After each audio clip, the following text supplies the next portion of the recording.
approach today.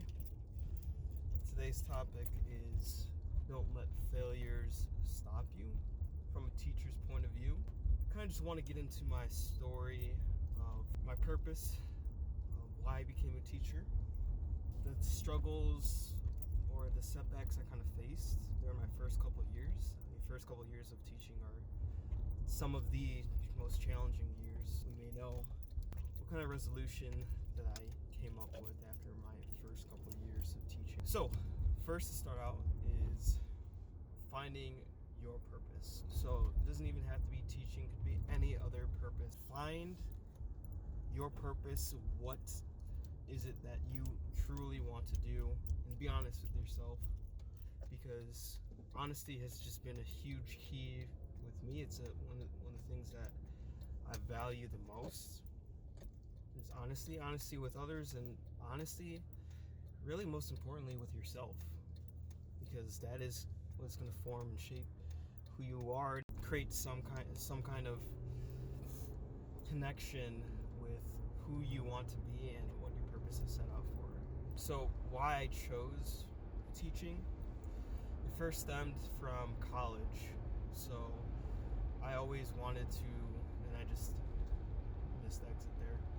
Whatever, but I always wanted to be someone who's going to provide value for others, someone who's going to allow others to grow, be a mentor. Back in college, I was really interested in science. I always had a curiosity for science, but it didn't really hit me in terms of what I wanted to do until my sophomore year, where I just reflected in isolation, just in a journal, like, okay, what is it that I want to do? What value do I want to provide for others? What is it that is going to define me? What is it that's going to define Josh? And I really had to think really hard about what is it that I wanted to do and how I wanted to fulfill my sense of purpose in my life and how I can provide that for others. And I sat down really deeply about it. I really like science. I had passion for learning. I'm always trying to learn more, always trying to improve, always trying to get better in some kind of way. And as I sat down with myself, I thought to myself that teaching might be a viable option for me. Well, I went wholeheartedly in then with teaching. I started taking my first education course, Ed 300, which was one of the most, I wouldn't say the most difficult as in terms of academic, but the amount of work that I had to do, the amount of sleep that I've lost during that course was substantial.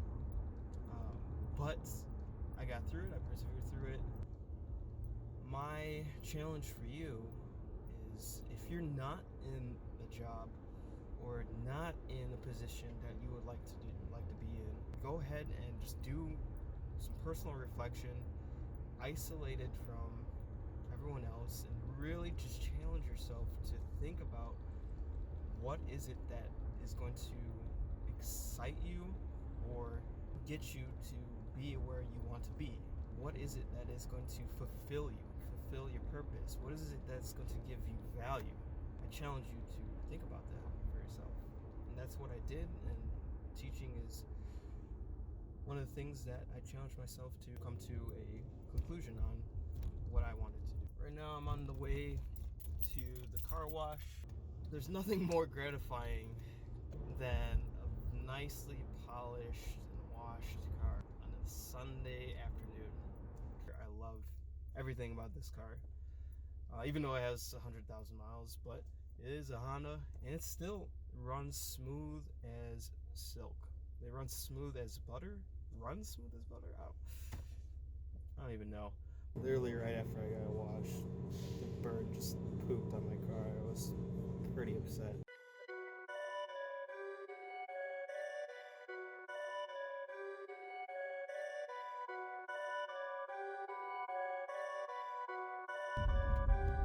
Just got the car washed. It's looking fresh as always. Second step of the process, embrace the conflicts or embrace the conflicts that are going to come across. So the conflicts that I have come across during this journey is, well, there was many, especially my first year, and then especially my beginning and slash the middle of my second year, where I've gone through some numerous evaluations.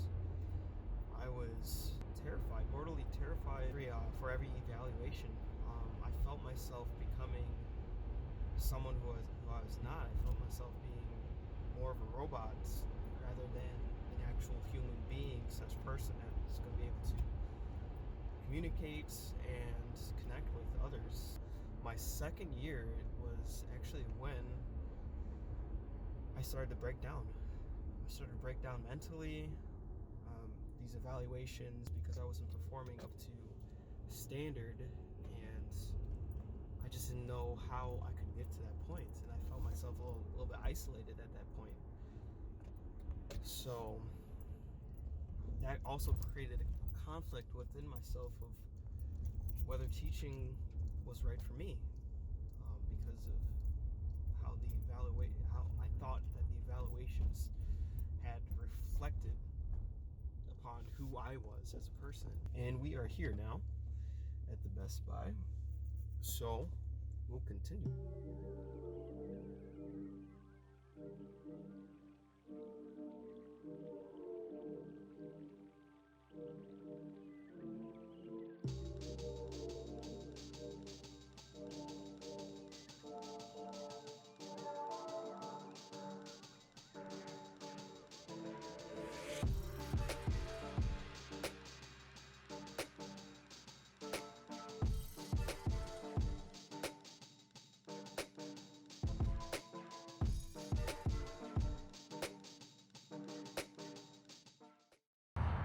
Okay, so sitting outside the Starbucks right now, we're going to talk about step number 3.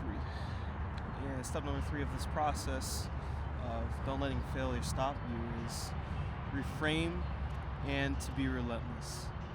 So what I mean by this is reframe all the kind of negativity, all the negative thoughts, things stemming from this negative situation. Reframe that into something that you can act upon, or something that is actionable, something that you can improve upon, something that is more positive.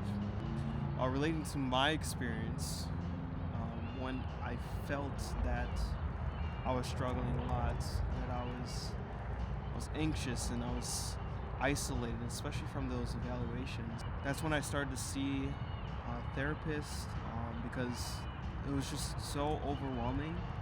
All the stress, all the anxiety, the feeling that whatever that I was doing, I was not able to do anything about the situation. I felt overwhelmed. I had to go see someone, and it was really hard to do so, but I had to, because I felt that, I felt like I was a failure. I felt like, because this was in conflict, this situation was in conflict of who I was as a person, and conflicted my purpose. Me wanting to be a teacher and becoming a failure, and it was one of the most devastating times of my life. So I went to see a therapist about it. Also, I've been using the app called Wiza, which has been instrumental in my reframing thought process of going from a negative situation into something that I can improve upon, something that I can act upon. Both of them coupled together, I was able to become a much stronger person and resilient person as a result of this. And from there, I was able to be relentless in my approach to improving the situation. I've been reading this book called Maximum Achievement by Brian Tracy, which I recommend for everyone to read. One thing that's a really sticking point from that book is you are responsible. If there's anything to get out of that book, is that you are responsible. You are responsible for your thoughts, whatever thoughts that you have, negative, positive, exciting, sad, anxious thoughts. that you have the power to reframe those thoughts. You have the power to change those thoughts. You have the power to control your thoughts. So whatever's happening, especially as it relates to my life, I was going through a whole bunch of negative thoughts, thinking that, oh, I'm a terrible teacher. I don't know how I'm going to get better. I don't feel supported. I'm isolated. And I observed those thoughts.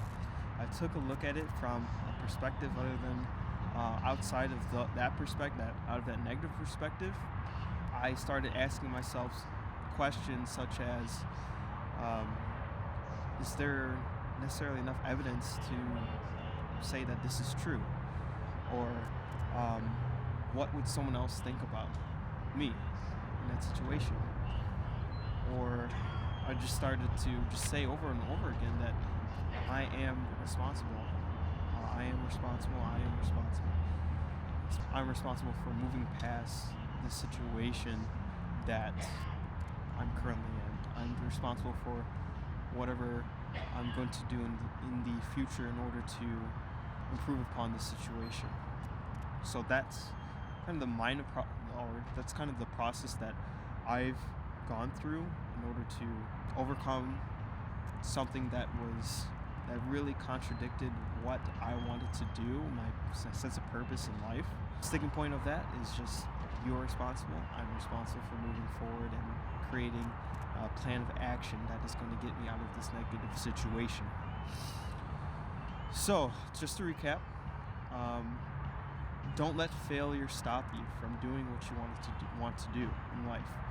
Find your purpose, embrace your conflicts, and reframe and be relentless in your approach to go after what you want. Reframe any kind of negativity that is going on in your life into something that can be potentially a benefit, because any failure is actually just a stepping stone to success, or any failure is just a life lesson learned for you to not make the same mistake again. So I encourage you and I challenge you to, if you're not doing what you want to do right now, or if you're facing any kind of conflict in what you're doing, then to reflect upon what you want to do and then go after what you really want. Alright, so I'll see you in the next video. Thanks for watching, and have a good rest of your day.